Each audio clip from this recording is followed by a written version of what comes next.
Hello guys, welcome back to the channel. कैसा आप सब। हम वापस आ चुके हैं अपने देश सुधार के कार्य में। क्या कुछ लोग कहते हैं कि मैं देश को कर रहा हूँ क्रिटिसाइज। भाई तुम लोग अंधे बंदे हो क्या? दिखता नहीं तुम लोगों को? गाइस मतलब जो भी है, मेरी पुरानी वीडियो जाके देख लो। आँख में आँख डाल के बता रहा हूँ। तुमको एक भी इशू ऐसा दिख जाए जो नहीं है इस देश में, जो नहीं है इस देश का, और मैंने फालतू में कह दिया हो, जो मर्जी ले जाना भाई, जो मर्जी ले जाना।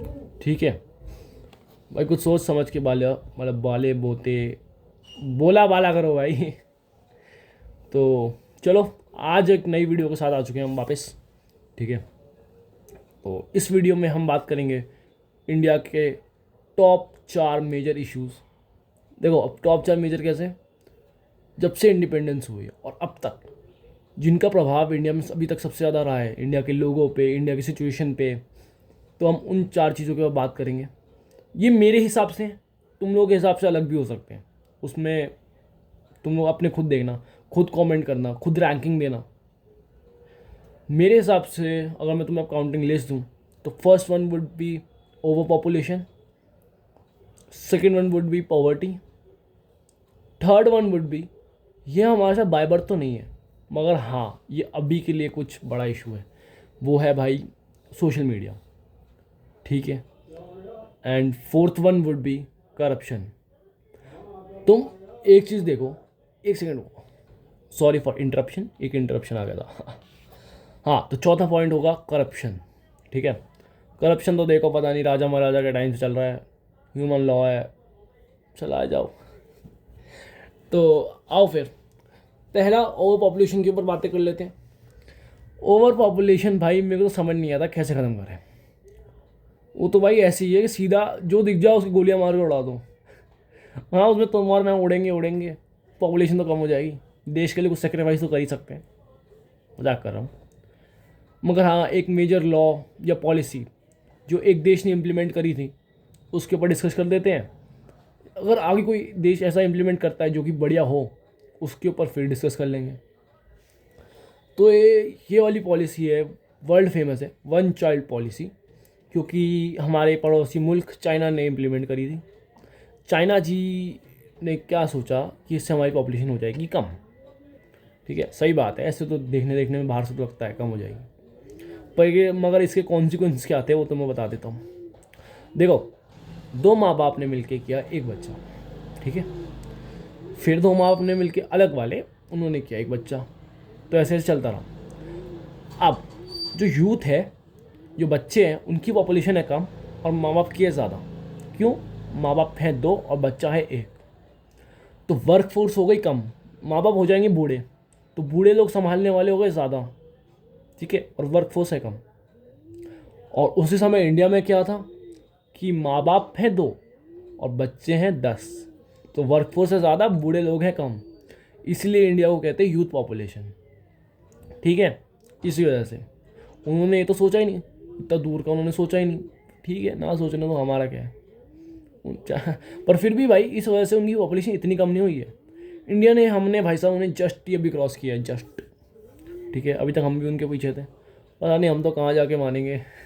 वो तो भगवान भरोसे है, कैसे लोगों के देश को, मतलब कैसे इस देश के लोगों को समझ आ जाएगी, कब आएगी, डोंट नो। हम तो पढ़े लिखे गवार हैं, हम कहते हैं इंडिया इतना लिटरेट है, बट उन्हें लिखना ही आता है, बाकी और कुछ समझना वमझना उन्हें आता ही नहीं है। ठीक है, इसलिए तो हम लोग सिविक सेंस और इन सब के बारे में पूरी दुनिया सुनाती है। सुनान दो, हमें घंटा फर्क पड़ता है। ठीक है, ये हो गया ओवर पॉपुलेशन। अगर मैं तुम्हें एक ग्राफ दूँ, लिंक में है, क्योंकि मैं अगर यहाँ लगाऊंगा ना तो मेरी वीडियो क्वालिटी ख़राब हो जाएगी, तो तुम लोग उसको जाके देखना। इंडिया की जो पॉपुलेशन डिस्ट्रीब्यूशन है, पर स्क्वायर मीटर कितने लोग रहते हैं, मैं तुम्हें बताऊँ। अगर दिल्ली ऊपर की जितनी नॉर्थ बेल्ट है, दिल्ली, यूपी, बिहार, असम, या उधर जाते रहो ऊपर से हिमाचल, पंजाब हल्का फुल्का, हिमाचल हल्का फुल्का, कश्मीर हल्का फुल्का। ठीक है, फिर इधर से बंगाल, कोलकाता मेजरली, इधर से हैदराबाद तेलंगाना में, फिर इधर से मुंबई, महाराष्ट्र पूरा खाली है, मुंबई भरा पड़ा है, इधर से बेंगलोर, केरल, ये मेजर स्टेट्स हैं जहाँ पॉपुलेशन ज़्यादा है। बाकी जितनी भी स्टेट्स हमारे देश की हैं, स्टेट की बात नहीं कर रहे तो सिर्फ सिटी सिटी की बात कर रहा हूँ ना मैं, तो भाई साहब पूरी खाली पड़ी हैं। अगर हम किसी तरीके से अपने सारी स्टेट्स को मेट्रोपॉलिटन बना पाएँ और अपनी पॉपुलेशन को चैनलाइज कर पाएँ, कम तो नहीं कर सकते, चलो चैनलाइज कर लें, वही अच्छा हो जाएगा। क्योंकि अब तो भाई भेड़ चाल चल रही है, कोई कहीं भी कैसे भी चल रहा है भाई। बीच का एरिया पूरा खाली है, जहाँ हाइप है वहाँ वहाँ लोग जा रहे हैं, या जहाँ जॉब्स हैं वहाँ लोग जा रहे हैं। वही है कि दूसरे स्टेट्स को अपग्रेड करना है। मैं तुम्हें अगर बताऊँ, मेरी कॉलेज में, मेरी क्लास में भी, ठीक है, 10 से 15 लोग बिहार से आए हुए हैं। ये सिर्फ मेरी क्लास की बात है, तो पूरे कॉलेज में कितने आए होंगे, पूरे कॉलेज में कितने आए होंगे, तो अलग अलग कॉलेजेस में कितने आए होंगे, अलग अलग कॉलेज में कितने आए होंगे, तो ये तो 1 साल की बात है, तो हर साल कितने आते होंगे। तो तुम सोच रहे हो कि कैसे इलीगल इमिग्रेशन तो यहाँ भी चल रही है मजाक कर रहा हूँ, बट इमिग्रेशन तो यहाँ भी चल रही है, कि वहाँ इतनी फैसिलिटीज़ नहीं है, ठीक है। तो हमें उस चीज़ को रोकना है, पॉपुलेशन डिस्ट्रीब्यूशन चैनलाइज अच्छे से करनी है। और दूसरी, अब हम बात आ जाते हैं, आगे आ जाते हैं, वो है भाई पॉवर्टी। पॉवर्टी तो भाई हम लोगों के साथ पता नहीं कब से है, ठीक है। I think it's a, poverty का डायरेक्ट रिलेशनशिप है ओवर पॉपुलेशन से। कि हम पहले तो देखो गरीब थे, ओ सॉरी, पहले हम लोग अनपढ़ थे, जो लोग पढ़ लिख लिए वो अमीर बन गए, प्लस पॉपुलेशन इतनी ज़्यादा है कि सरकार कुछ एड हेल्प भी देना चाहती है तो पहले तो मिडिल मैन रोक लेते हैं, फिर कुछ पहुंचता भी है तो इतने गरीब है कि उनके साथ कुछ हो ही नहीं पाता, या वो अनपढ़ हैं कि वो लोग उस स्कीम तक नहीं पहुंच पाते अपने आप को अपलिफ्ट करने के लिए। बेगर होना भी इस देश में उन लोगों को वो है, फ्री की रोटियां तोड़नी। अब तो लोगों ने कम कर दिया है देना, पर अभी एक पीछे न्यूज़ आई थी कि एक बेगर है भरत जैन के नाम से, 7.5 करोड़ रुपए का मालिक है वो बंदा, नॉन टैक्सेबल इनकम तो कुछ लोगों के तो प्लान भी बन गए होंगे बेगर बनने के। तो गरीबी भाई इस देश में सॉल्व करना मुश्किल टास्क है, क्योंकि पॉपुलेशन इतनी है और गरीब इतने हैं। इन लोगों को अपलिफ्टमेंट करने जाओ तो करप्शन आ जाता है, पॉपुलेशन आ जाती है बीच में, बहुत सारी डायनेमिक्स पॉवर्टी के खराब है। जब तक ये खुद को अपलिफ्ट करना नहीं चाहेंगे तब तक कुछ नहीं हो सकता। और उन लोग भी इतने पढ़े लिखे नहीं हैं कि उन लोगों को रास्ता मिल जाए, ठीक है। तो ये कुछ इश्यूज़ हैं अभी भी पॉवर्टी के साथ हमारे देश में। अगर तुम ऐसे जीडीपी की बात करो, ठीक है, इन केस जीडीपी इंडिया की हाई ग्रोथ से बढ़ रही है, पर इनकम पर कैपिटा मरा पड़ा है। वो इसलिए मरा पड़ा है क्योंकि इनकम के अंदर मेजर पार्ट सिर्फ कुछ अमीरों का ही है, और पॉपुलेशन इतनी ज़्यादा है वो डिस्ट्रीब्यूट हो जाता है, तो गरीब ही इतने सारे हैं। तो पॉपुलेशन इतनी ज़्यादा है तो कुछ आता ही नहीं है एक एक पर कैपिटा के अंदर। एक चीज़ और जो मैंने अपनी इकोनॉमिक्स की बुक के अंदर देखा था, इंडिया के अंदर वर्क फोर्स एजुकेटेड ही नहीं है, उनको पता ही नहीं है कि कैसे और क्या है, तो वो अपने आप को अपलिफ्ट कैसे करेंगे। इंडिया की जीडीपी ग्रोथ है पर वर्कफोर्स डिक्लाइन है, काम करने वाले लोगों में डिक्लाइन है, तो ये नेगेटिव फॉल है। देखो वैसे क्या होता है कि अगर जीडीपी बढ़ रही है ना तो आपकी लेबर भी बढ़ रही है, आपको काम करने वाले लोग भी बढ़ रहे हैं, पर इंडिया में उल्टा है। इंडिया में तो है ही नहीं, कुछ ही लोग हैं। क्यों? क्योंकि इंडिया में पहली बात तो एजुकेशन इतनी तगड़ी नहीं है, और दूसरा लोग इंडिया के एग्रीकल्चर में ही फंसे रह गए। टर्शरी सेक्टर जो कि एम्प्लॉयमेंट जनरेट करता है, जो कि हमारी इकोनॉमिक्स में पढ़ाया जाता है, एग्रीकल्चर के साथ ही वो, मतलब एग्रीकल्चर जैसे ही ख़त्म होता है वो साथ ही ग्रो होना चाहिए, पर इंडिया में एग्रीकल्चर ही इतना चल गया कि दूसरे दो सेक्टर को हम लोग ग्रो ही नहीं कर पाए, ठीक है। तो एम्प्लॉयमेंट जनरेट तो होगी ही नहीं, ग्रोथ उतनी बढ़ेगी ही नहीं, क्योंकि अभी भी इतने सारे लोग एग्रीकल्चर में फंसे हुए हैं। पर ये चाइना के साथ अलग था। चाइना का आईटी सेक्टर बहुत तेज़ी से ग्रो किया, उसने एम्प्लॉयमेंट बहुत तेज़ी से जनरेट करी। ये इंडिया के साथ एक और इशू है पॉवर्टी को लेके। अगर उस हिसाब से भी हम सही बैठ जाते, अपने एग्रीकल्चर को छोड़ देते, कम कर देते।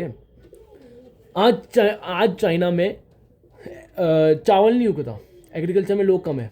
पहली बात तो वहाँ पानी भी कम है, पर चावल नहीं उगता, लोगों को एग्रीकल्चर में लोग हट चुके हैं। तो वो इनके पास इतनी लाइक इतनी कमाई है आईटी उससे, इनके लोग इतने अमीर है कि वो चावल एक्सपोर्ट करके भी खाएं तो भी उन्हें अभी महंगा नहीं लगता। हमारे देश का सबसे बड़ा जिसके साथ हम कंपैरिजन कर सकते हैं वो है चाइना, इरिस्पेक्टिव, क्योंकि हमारी पॉपुलेशन सेम है। मतलब बहुत लोग आ जाते हैं पॉपुलेशन के बारे में रोने, पर तुम चाइना को तो देखो। अब तीसरा इशू आ जाता है सोशल मीडिया। अब तुम मुझे कहोगे चाइना का एजेंट, पर ऐसी बात नहीं है। मैं कंपैरिजन करने के लिए चाइना का एग्जांपल लूँगा क्योंकि वो हमसे आगे है, हमसे पॉपुलेशन में सेम था, हमसे गरीबी में सेम था, हमारे साथ उसने आज़ादी ली थी। पाकिस्तान को कंपेयर करूँ, खुद को हमेशा बढ़िया बड़ा दिखाता रहूँ, तुम ये चाहते हो? कंपैरिजन हमेशा अच्छे लोगों से होता है ना। सोशल मीडिया, हाउ हम टिकटॉक हमने बैन किया, बहुत अच्छी बात है। चाइनीज़ ऐप था, हमारे देश को एजेंडा प्रोपेगेंडा भी चलते हैं, ये अलग बातें हैं, ये किसी और दिन करेंगे। इसलिए हमने चाइना को बैन कर दिया, चाइना के ऐप को बैन कर दिया, नॉट चाइना को बैन कर दिया। हमारी हिम्मत है कि चाइना को बैन करने की? देशभक्त कहता है, समझदार आदमी कहता है कर सकते हैं, टोटली नहीं कर सकते पर कुछ कुछ चीज़ों में कर सकते हैं। तो हाउ दिस इंस्टाग्राम यूट्यूब देश ख़राब कर रखा है, यूथ ख़राब कर रखा है भाई। ये जो पहले बाय बर्थ इशू है उनसे भी ज़्यादा बड़ा हो चुका है अब ये इशू।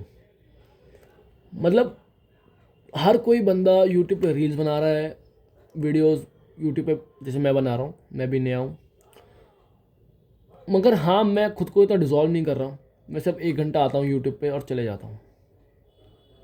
मैं इतनी देर इंस्टाग्राम यूट्यूब पे नहीं रहता हूँ। ट्विटर पे भी मैं जस्ट अभी आया हूँ, स्नैपचैट पे भी मैं जस्ट अभी आया हूँ। तो मैं देखने आया था कि क्या है, क्योंकि स्नैपचैट तो मैं कभी यूज़ नहीं करता, मेरे को पसंद ही नहीं था, तो मैं अब आया हूँ और यूज़ भी नहीं करता।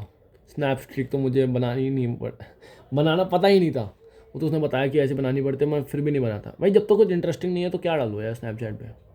पर वो लगे पड़े हैं, आओ भाई ये करेंगे, और लोगों के अंदर ना होड़ है शॉर्टकट की कि हम ग्रो कर जाएंगे।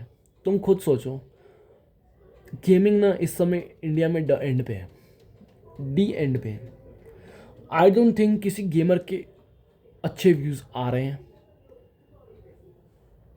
जो गेमिंग है वो ग्रो करी थी सिर्फ कोविड टाइम्स में। वो एक मेजर एरा था जब गेमिंग्स भाई अपनी पीक पे थी।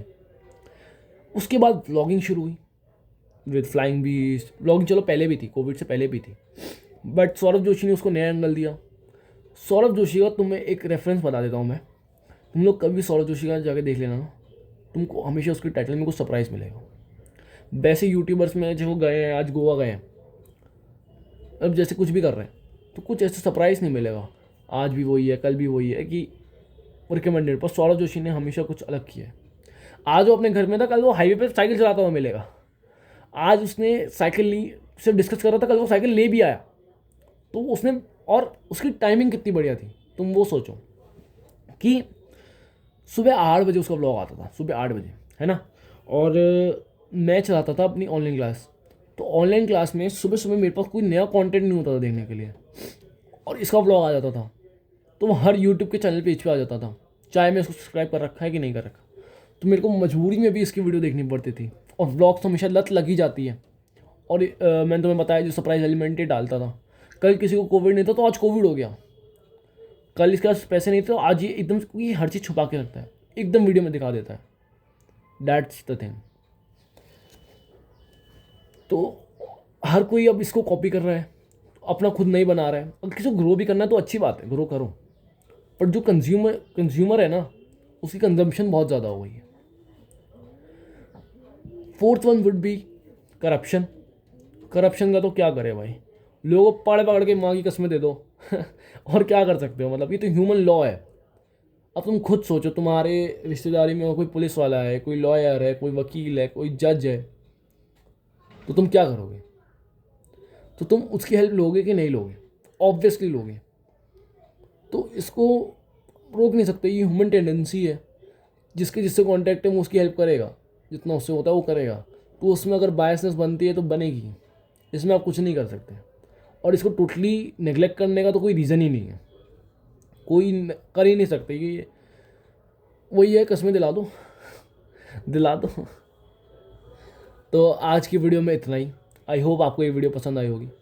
कुछ और पॉइंटर्स भी हैं मेरे पास, जैसे जेंडर, पहले जेंडर इनक्वालिटी थी पर वो बढ़ गई है, ठीक है। रेसिज्म था, अब उसे जोक्स में रह गया है। आई डोंट थिंक इतना है, जोक्स की फॉर्म में वो वापस आ रहा है, अभी भी इतना ख़त्म हो गया है, वापस आ रहा है वो, उसके बाद अभी इतना डिस्कस नहीं कर सकते कि वो टोटली आएगा कि नहीं आएगा। बाकी तो और कोई इशू था ही, मतलब है भी क्या था हमारे देश में। रिलीजन, रिलीजन इंटॉलरेंस तो पता नहीं भाई, उस पर मैं 2 वीडियो बना चुका हूँ, तो तीसरी बार बात करने का कोई सेंस बनता नहीं है। तुम वो वाली वीडियो देख लो। फिर चलते हैं, आज की वीडियो के लिए इतना ही। आई होप आपको ये वीडियो पसंद आई होगी। पसंद आई तो लाइक से सब्सक्राइब ज़रूर से कर देना, और अगली वीडियो के लिए तैयार रहना। Bye bye.